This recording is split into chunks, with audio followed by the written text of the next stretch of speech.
What's happening, everybody? Welcome back to the channel. We are out here today at Dash's track. It's a very short but technical course. You saw me play a little bit with Hannah. If you missed that video, you want to check that out. Also, me and Paul played a little bit, but I haven't done a full round by myself. How I want this to go is basically me playing as if this was like a tournament round. So I'm not gonna be talking to the camera. I have my beautiful wife here, Kelsey, who will be behind the camera as well, assisting in the filming. And essentially we're just gonna set up the cameras and I'm just gonna play, and we're gonna do commentary after the fact. So that way I'm just kind of focusing more on the actual golf and not so much the video and all that stuff. So we're gonna see how it goes. If you guys do like this and want more of these type of videos, let me know in the comments down below. Also, by liking this video, the YouTube algorithm helps out a lot. So let's jump into it right now on hole number one. What is happening, guys? We are gonna give this a whirl. I've done this a little bit on my golf channel, so hopefully this is decent content for you guys. Right now, not the most decent content here on hole number one. We do not have the drone up. It is extremely windy, as you guys will see. So the bwsproductions Productions will not be up to standards currently, but hopefully we get there. There's a big dogleg to the right. It's 280 feet. It's kind of a good hole to start off on. I got my Meteor here. I'm going to try to throw an Anheuser kind of at Kelsey up there and just have this thing go all the way to the right, which it does actually a pretty good job of, and that is just inside circle one for a birdie look on the first hole. The wind was probably this day 18 miles per hour, pretty much steady, and that's a good putt to start. Pretty much 18 miles per hour to steady throughout the entire round, and sometimes it gusted pretty heavily. So here we are, hole number two. I don't think it's actually 270 feet. I'm not entirely sure why they have that on the scorecard. I think it's much shorter than that. But you want to throw one here down the fairway and just have that thing fade in to the left. So I go with kind of an overstable disc. This is the zone jawbreaker here. And I'm trying to throw a backhand pretty much flat and just let this thing kind of go to the left. And I think I thought it was 271 feet because I was maybe trying to make it without realizing I was trying to make it, because I flew that well over the basket. And now I'm in this situation. I don't know if this is 100% legal here. I'm doing some course maintenance here. I think anything that's behind your disc, I believe you can remove, but I don't know if that was the proper way of doing it. But nonetheless, we have a putt here. I think this is probably either edge of circle one or just outside of it. And I've got some tree situation. It shouldn't actually cause too much of a problem with the actual path to the disc or path to the basket, but you can see I was just short there. I think that was actually outside of circle one. So I've got to tap in. Now for my par, swagged it out there. And we're moving on to hole number three. It's 173 feet. That sounds more like it. Straight up the hill. And you've got this fun little funky tree here on the left. If you want to, you can sneak one in right of it, or you can kind of blast one up to the left and then have it kind of sneak in late. I'm going with the zone again, but now this is more of a forehand throw because I want this thing to fade to the right. And that was a little bit too much hyzer, or at least it was a little bit too much on the inside line. But I think I'm talking to myself on whether or not I can move these sticks. I don't know what happened with this course right now, but there's a lot of debris. And apparently my disc just keeps finding it. But I think that was a legitimate move. I think, again, correct me if I'm wrong, anything behind the disc, you can kind of move out of your way. Anything in front of your disc, though, however, you cannot. This is a fun one. Definitely not 180 feet. I think it's definitely shorter than that. But par three, all the holes on this course are a par three.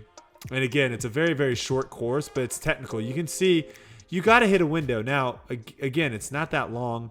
I've got the zone here. This is the Z-Flex. It's going to actually be a lot more overstable. And there goes the camera. Like I said, the winds were gusting over 20, 25, and there's a slight raindrops. And that just hit the tree, or else that actually probably would have been pretty good. But Still inside circle one, have probably about 20 feet here for birdie. But like I was saying about this course, I think this is a great kind of beginner's course because you don't have to be able to throw the disc that far to score well here. And it teaches you a lot about these difficult lines that you have to throw and learning your disc. And this is a great example. Hole 5 here, 155 feet, and this thing just snaps to the right. And you got to try to land it right about here and have it just skip down to the basket. But you can see the gap. If you go wide, you have no chance. You have to really go right where Kelsey's standing in between those two trees right there. You have to hit that gap and have it on enough of a hyzer to where it's going to skip just in front of her and get down to the basket. I missed it, but sneaky other gap. But you can see, like, having it that wide, it's just almost impossible to get it there. You got to just sneak it really tight and just have yourself a good putt. Now, this is, again, another reason I love playing this course. You get a lot of difficult putts like this. I've got a tree right in my sternum, and I try to just kind of spin putt that, and I don't know how it didn't hit the tripod either. It didn't hit the basket. It didn't hit the tripod. It literally hit nothing. And now I have this like 15-footer or so that I almost missed, and that was for par. Here we are, hole 6, 141 feet, straight up the hill. And this is another tricky one. I don't know exactly what the right throw off the tee is here. The stabilizer on this camera is really struggling right now. But you can see the line. It looks like just a straight shot, and that's what I'm trying to do here. I've got a Crystal Luna in my hand. I'm trying to just throw a backhand dead straight, and it just hangs on a little bit, hits a tree, and gets a good bounce to where I actually have a birdie putt. But that's a hole that, I think you could throw a forehand. I think you could throw a backhand. On some days, I'll throw a spike hyzer even up there. But because it's so windy, and you can see me right now, I'm trying to figure out exactly what this crosswind is going to do with the disc. I believe a left to right wind is going to drop the disc down, and a right to left wind is going to throw the disc up. But that was just a poor effort there, not very committed, and probably something to do with the wind. I wasn't 100% sure exactly what the wind was going to do to the putter there, so just wasn't really committed. Hole 7, 238 on the scorecard. It says, again, a lot of these distances might not be accurate. This one might be close to 238, but it's basically just throw it out into this wide open space with a little bit of a hyzer and just let it fade off to the left. I've got my super overstable zone flex here that I'm, again, Kelsey's kind of just in the perfect line. I didn't tell her to get perfectly where I was aiming, but she seemed to always be in the right spot. And that's exactly kind of how you want to do it. Just let it hit and just skip over there, and hopefully it doesn't hit a rock. And you can see some rain starting to come down too. This was a Darkhorse round for sure. Definitely the windiest round I've ever played so far. And a putt like this, 15 feet, normally I'm just stepping up and just jamming it home. But I'm not 100% confident, even with those little 15-footers. Hole 8, 182 feet, super dogleg left. You can see the basket there on the left-hand side. It goes behind these trees.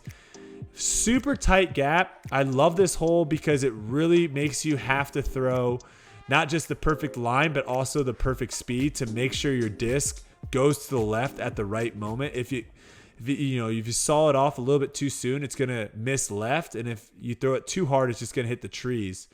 And so that was, that was not that bad. A little bit probably too hard and just skipped all the way past. But honestly, if I have a putt for birdie on this hole, I'm normally pretty happy about it. Again, just trying to get rid of some of these things. Now, first signs of the straddle putt. Something I definitely need a lot more work on. Just not super confident in it. It doesn't feel comfortable. It looks like I'm blaming that on the limbs, but honestly, that was just probably the fact that I'm not very good at straddle putting yet. And I'm just going to drop that in. I stay at 4 under here.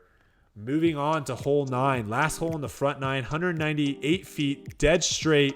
But it has a nice little tunnel shot feel at the very beginning. Low ceiling, can't really be left or right.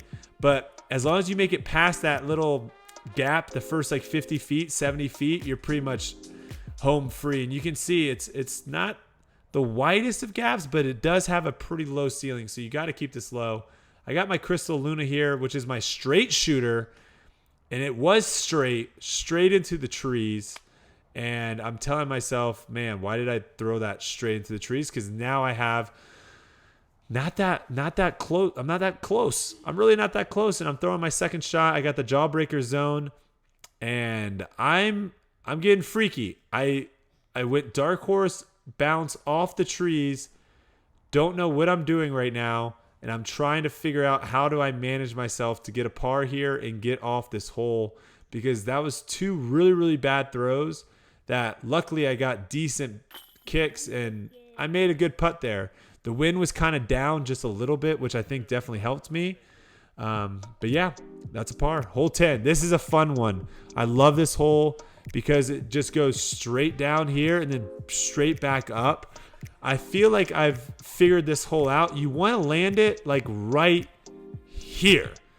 Basically throwing something flat right there and letting it just kill all your speed is the right play here. And so I've got the zone again, trying to throw a forehand right into that hillside.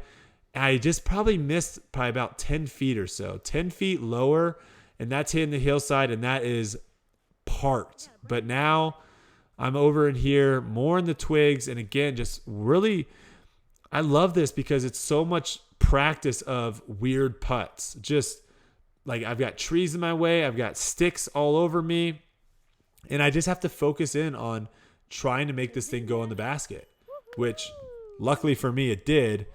And our first shout out, our first slow bro.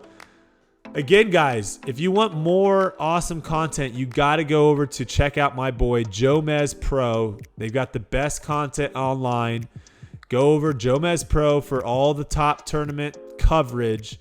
Check it out. Hole 11, 257, a little bit downhill. Now, normally I play this with a huge Anheuser backhand, or I'll throw a huge hyzer forehand out into where Kelsey is there on the left-hand side. But it was so windy, I just did not feel comfortable. So initially I walked up with the zone. I pulled that back, and now I have the Malta, which is much better for winds like this. And now I'm going for that gap, guys. There's a little gap there right in front, and I'm hitting it. And I did it perfectly, but a little bit maybe too much hyzer. And I'm a little short there, but I still have a putt at it. And on this hole, honestly, I'm happy with that because this is actually one of the harder, I would say, drives of the whole course because a lot can go wrong. And around the basket, there's just a lot of water and mud. But that was not a good putt. And I'm not happy about it. Yeah. That was a win situation. I think the wind just dropped that down, even though in my head I told myself, aim high because the wind's going to push this down. Unfortunately, I did not aim high, and the wind did push it down, in fact. So hole 12, 196 feet. A little bit of an uphill throw here, and this is a basket that you want to be short of. If you're left or long or right, you pretty much have no shot because of these trees surrounding it. So you definitely just want to throw something and definitely have it short. That is the play here. So I'm going with the purple Crystal Luna this time. And I am long, but luckily for me, it hit that tree and bounced to where I actually have a good shot of it. If I would have missed that tree, I would have been in the timber, and would have had no shot. Again, 15-footer. I'm trying to figure out what the wind's going to do with this. And I should just jam this thing right into the chains. And there we go. Cash it in. 6 under. That's a birdie. It's pretty good. That's a hole, though, that if you don't make birdie on, you really feel bad about yourself because it's just right in front of your face. Hole 13 here, 189 feet. This is not where you want to be. Where Kelsey is right now, no, there's the basket just over the water. And she is going to zoom in because she doesn't want to get her feet wet. So smart play there by Kelsey. Very smart camera work. I've got the Malta. Again, a pretty overstable mid here. And I'm just trying to throw something out to the right and let it kind of fade in. And just speed control, absolutely trash, but hitting the perfect tree to still being in circle 1 and more course maintenance. Just an extreme amount of course maintenance here because I'm just way off in the trees trying to get myself. And I didn't realize that there was a thorn tree, but that tree has thorns on it and it is super unpleasant. So I had to deal with that for this, just having a thorn tree in my butt. But luckily for me, I focused in and made the putt. But yeah, that's going to leave a mark, guys. That's not going to feel good later. 7 under, moving on to hole 14 here, 172 feet. Next to the power lines, beautiful power lines. Pretty straightforward hole. Another hole here that is, there's a couple holes here on the back 9 that pretty much is just like, as long as you don't mess up, as long as you don't like literally turf the disc into the ground, you're going to make a birdie. So I got the zone, throwing a forehand and just trying to, get something close. And that will do. On a windy day, I will take that 10 out of 10 times. And I'm walking up with the tripod in hand, the backpack still on. And that is a nice little 10-footer to put me at 8 under with a few holes left, guys. Hole 15. Now, this one can be a bit tricky. 236 feet. I think it requires a forehand. I don't know if a backhand really is. I mean, I guess you could throw a backhand Anheuser, but that basket is very close to the water there on the left-hand side. It's not OB, but again, like you just don't want to be over there. You don't want to get mud all on your shoes and then just be tracking into your house and everything. So I believe I have the buzz here. The wind was going right to left, so I was a little bit worried about can this disc actually get back. So I'm really just trying to get that hyzer feeling of, man, I got to throw this thing super good so it actually has enough to get all the way over there. And so I whip that thing out there and it barely makes it on the edge. And I got a pretty easy putt. And I'm busting out the mini, guys. The mini for the very first time, mainly because I walked over there initially and I didn't like the setting, like the footing. So put a mini on there, got me a little bit closer, and my feet could actually stand behind it decently. And now I have a decent putt. Straight into the wind, but that is a birdie, and I almost tripped coming out of there. Super athletic, 9 under with a little swag there. Hole 16, 299 feet, and the stabilizer on this thing is absolutely maddening. I hope none of you are getting headaches because I currently have one from watching this, so maybe just close your eyes until I tell you to reopen them. It's 299 feet. It's dead straight. There is a street on the right.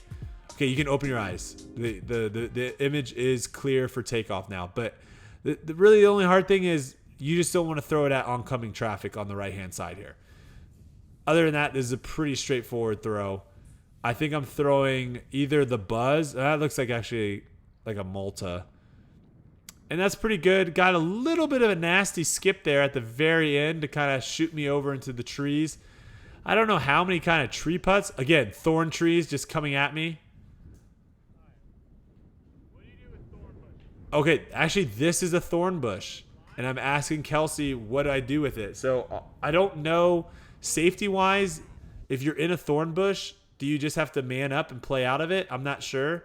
So I'm currently having my left calf just eaten alive by thorns.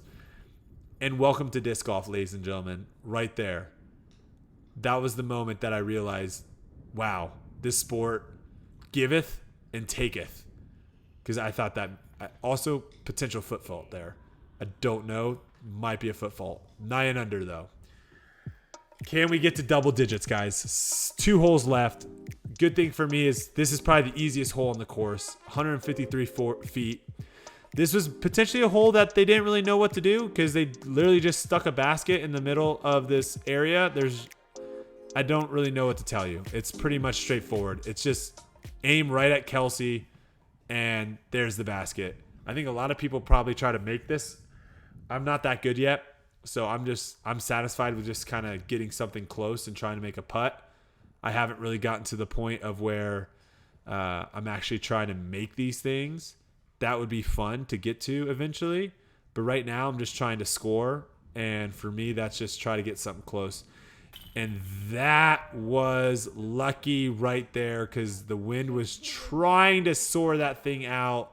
But luckily it caught the basket before it was allowed to fly away.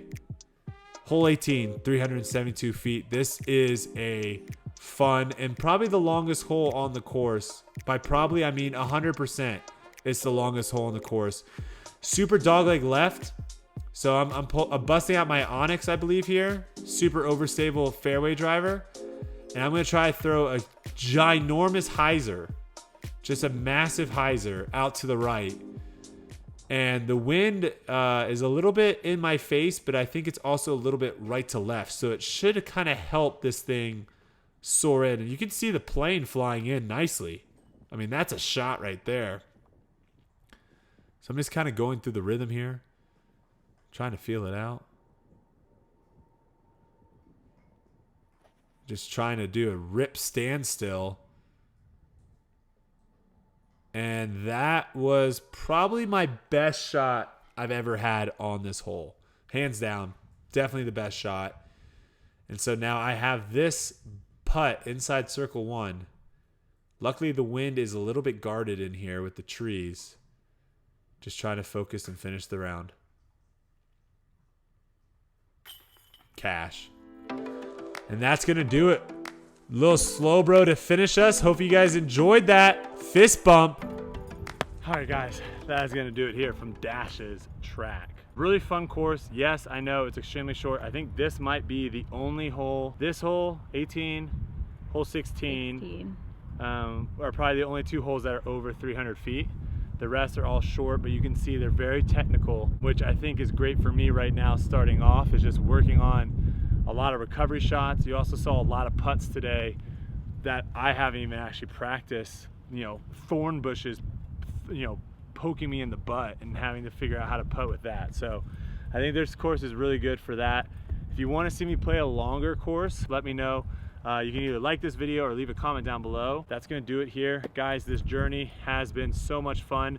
I'm just over a month in, and I just want to quickly say thank you to not just you guys for watching and supporting me. And I know there's some people that, you know, either followed me for golf and now I'm doing disc golf, or they followed me for ultimate frisbee or frisbee trick shots and now I'm doing disc golf. So all you guys watching, I appreciate it. And also thanks to Paul for helping me out this past week. It was awesome in Virginia. And also Emerson has been a huge help here in the Dallas. And again, thanks to Discraft for kind of helping get this going. And I'm just really excited. I think 2020 is gonna be a fun year. And yeah, that's all I got. Hopefully I'll be responding to some of your comments in the comment section down below. And if you're interested, sorry, if you're still watching and you're interested in getting into disc golf, we have a starter pack. I almost forgot to say, starter pack. It comes with a heat, which is a driver, a buzz, which is like a mid-range, and then a magnet, which is like a putter or approach shot. It's a perfect set. The magnet was my first kind of like approach shot that I figured out how to throw. I still have the buzz, I love it, and the heat, I haven't done drivers and fairway drivers yet. All I have is an Onyx, so that'll be in the description down below if you want to jump into disc golf. Huge thanks to Kelsey behind the camera, as always, crushing it. And that's gonna do it here. Dash's Track, we out. Keep slinging those discs.